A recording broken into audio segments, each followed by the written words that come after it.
자, 1번 문제 보겠습니다. 표 1에서 학과가 응용통계학과인 학생들의 파이썬 여기 있죠. 파이썬의 평균을 구하라 했어요. 뒤에 에버러지를 쓰면 되겠고요. 소수점 둘째 자리에서 내림하여 한 자리 표시. 내림이니까 라운드 다운 쓰고 한 자리 표시니까 자릿수는 1을 쓰시면 되겠네요. 그러면 학과가 응용통계학과를 복사해서 여기 조건 범위에다가 입력을 해주시고 작업을 하시면 되겠네요. 자, 그러면 뒤에 에버러지 들어가시면 되겠네요. 는 하시고 뒤에 에버러지 하시고 마법사 들어가시고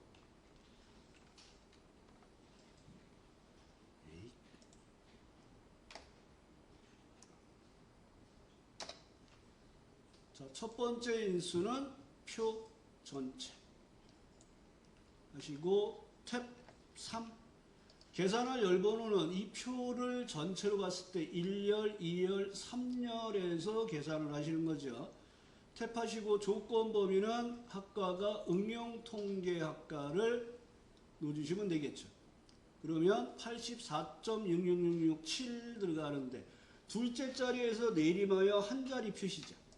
확인하시고 뒤에 버러지 앞에 커서 넣으시고 ROU 라운드 다운 내림을 하라 했어요. 그리고 마법사 들어가서 둘째 자리에서 내림하여 한 자리 표시. 소수점 자리는 표시하는 자리가 중요한 거예요. 그래서 1 넣어주시면 되겠죠. 그리고 확인하시면 작업이 완료가 되겠네요. 그래서 이 문제에서는 뒤에 버러지를 먼저 하시고 라운드 다운을 처리해 주시면 되겠네요. 그래서 뒤에 버러지 하시고 라운드 다운을 해주시면 되겠습니다. 2번에 if 함수가 나오면 일단 건너뛰고 그러니까 실제 여러분이 계산 작업을 할 때 제일 만만한 것부터 하시는 거예요. 1번부터 푸는 게 아니라 주로 보면 추조 함수, db 함수, 찾기 참조 함수 이런 게 좀 쉬운 형태가 되고 if 함수가 함수 제일 까다로워요. if 함수는 무조건 제일 마지막에 푼다 생각하시면 되겠네요. 랭크와 에버러지를 사용하는 함수네요. 3번 문제. 순위를 구하고 순위를 구하는데 그 에러 메시지가 발생이 되면 그 에러 메시지가 발생된 부분에 실격이라고 처리를 하라는 얘기죠. 그러면 기록을 가지고 순위를 구하는데 첫 번째 이종혁이라는 사람의 등수를 구하고 싶어요. 근데 여기는 빠른 것이 1등이에요. 빠른 것이 1등. 이건 뭐예요? 작은 숫자의 1등을 넣으라는 얘기죠. 그래서 랭크 함수를 이용해서 순위를 구하시면 되겠죠. RA 하시고 랭크 EQ 하시고 마법사 들어가시고 첫 번째는 순위를 알고 싶은 값, 두 번째는 기록 전체가 되는 거죠. 그 다음에 순위를 비교할 범위는 항상 뭐예요? 절대주소. 큰 수의 1등은 0, 작은 수의 1등은 1이에요. 그러니까 여기서는 2를 넣어주셔야 돼요. 작은 수의 1등이니까. 그리고 엔터 하시고 순위를 구했더니 지승대라는 사람의 기록이 없어요. 그럼 이 사람은 뭐예요? 달리기 하다가 도망가 버린 거죠. 그러니까 들어오질 않았잖아요. 그러니까 실격이 된 거란 말이에요. 그러니까 여기에다가 요 에러 메시지를 실격으로 처리해 주세요. 그러니까 앞에다가 if 에러 넣어주시고 커서 왼쪽 마법사 들어가서 에러 메시지를 실격으로 바꿔주세요 하는 형태로 처리를 해주시면 되겠네요.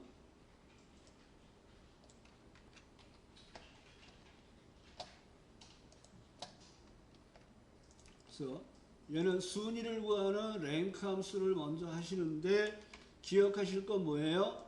작은 수의 1등, 그러니까 달리기, 뭐 수영, 이렇게 시간의 기록 경기는 작은 값이 1등이란 말이에요. 그러니까 빠른 값이 1등이라는 게 작은 수의 1등을 넣으라는 거예요.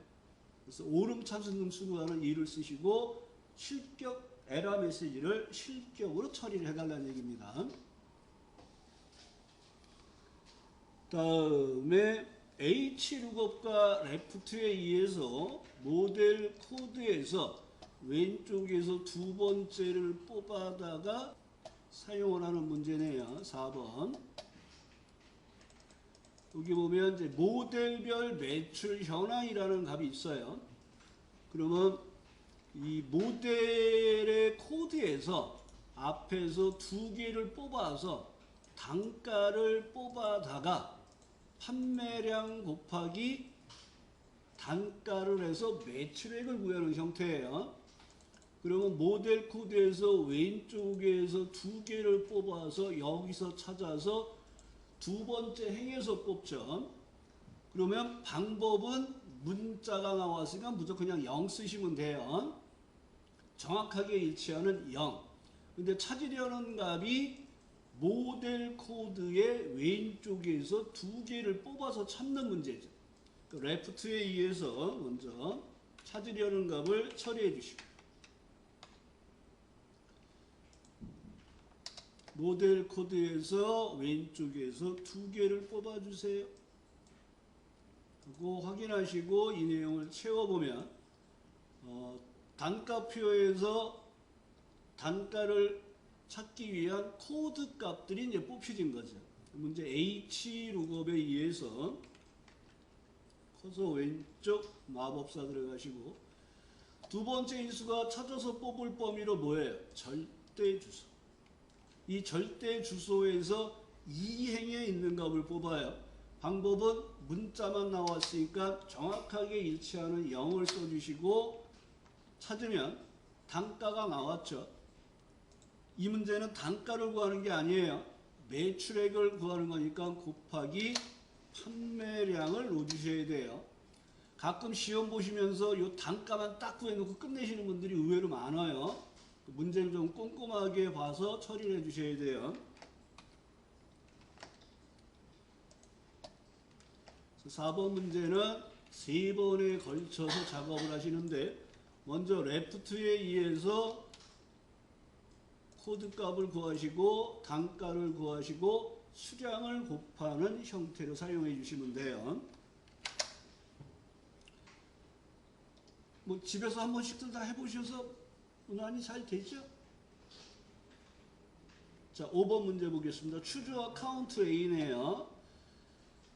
출석 영역의 수강자별로 동그라미의 개수.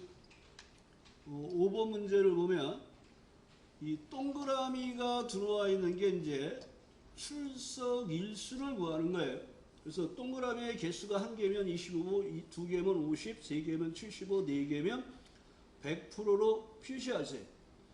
추주와 카운트 A를 쓰라 그랬어요. 그러니까 이 문제는 주어진 문제에서는 동그라미의 개수를 구하세요. 그럼 카운트 if를 써야 돼요. 그래서 동그라미가 몇 개 있어를 구하는데 얘는 카운트 A를 쓰라 그랬단 말이에요.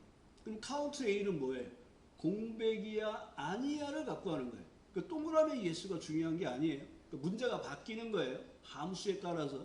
그럼 여기는 동그라미가 4개가 있다는 건 뭐예요? 공백이 아닌 게 4개가 있다는 거예요. 그러면 여기는 동그라미의 개수가 3개라는 것은 이 범위에서 공백이 아닌 개수가 3개가 나오는 거예요.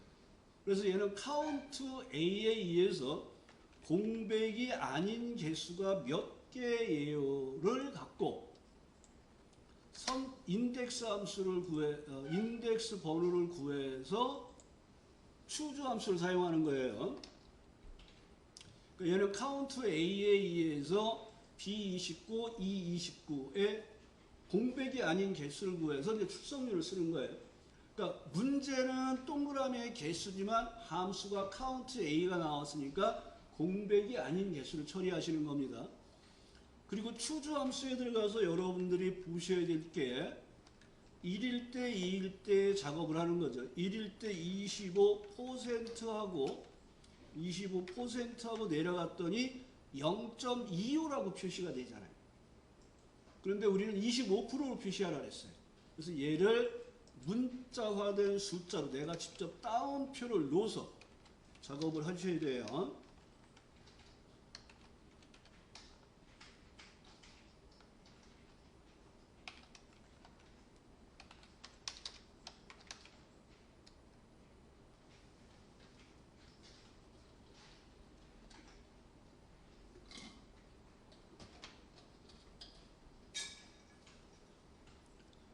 그리고 엔터 하시고 이 내용을 채워주시면 되겠죠.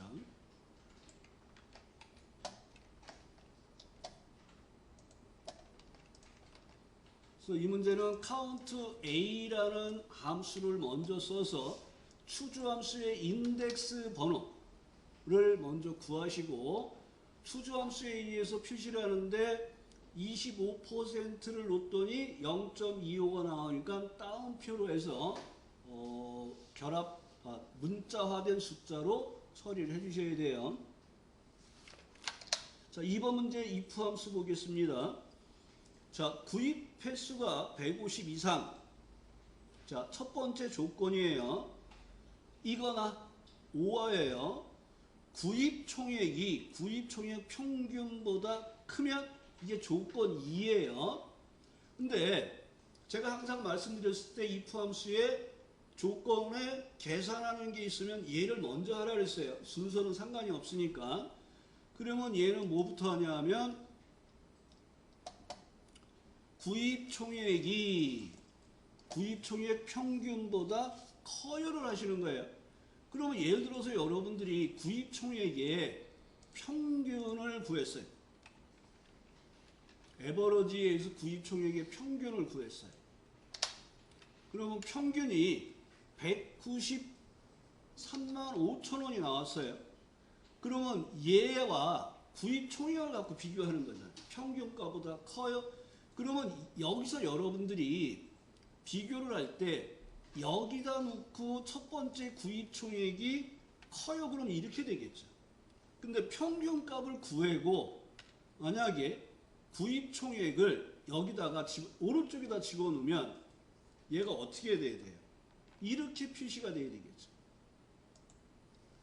그러니까 평균보다 크면 그러니까 앞에다 붙이냐 뒤에다 붙이냐에 따라 이 부등호가 좀 바뀌는 것뿐이에요. 그러니까 어디다든 상관없어요. 근데 통상 우리는 첫 번째 있는 구입 총액이 평균보다 커요. 그러니까 이런 형태로 사용이 되는 거예요. 이런 형태로. 근데 여기서 엔터 하시고 true, false를 구해서 내려갔을 때 이렇게 녹색의 메시지가 나오면 뭔가가 좀 잘못됐다는 거예요. 그럼 맨 밑에 가서 더블 클릭을 해보라 그랬죠. 그럼 평균값이 이렇게 내려왔잖아요. 평균값이 내려오면 돼야 안 돼요?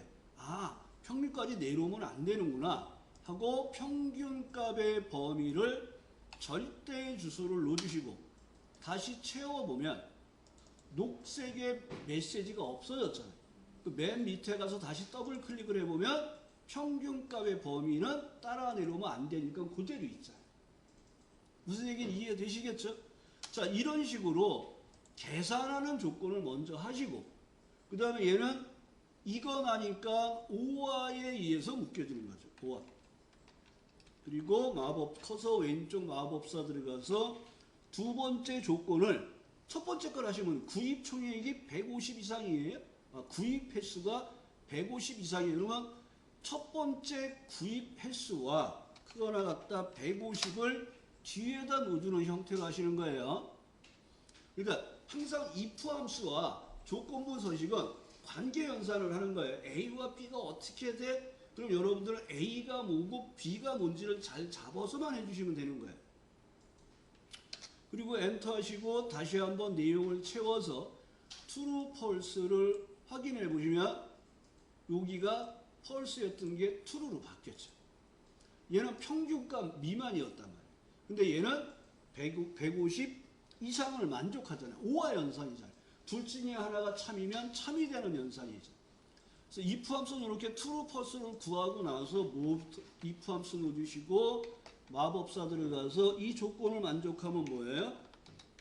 VIP. 그렇지 않으면 일반으로 넣어주는 작업을 해주시면 되겠네요.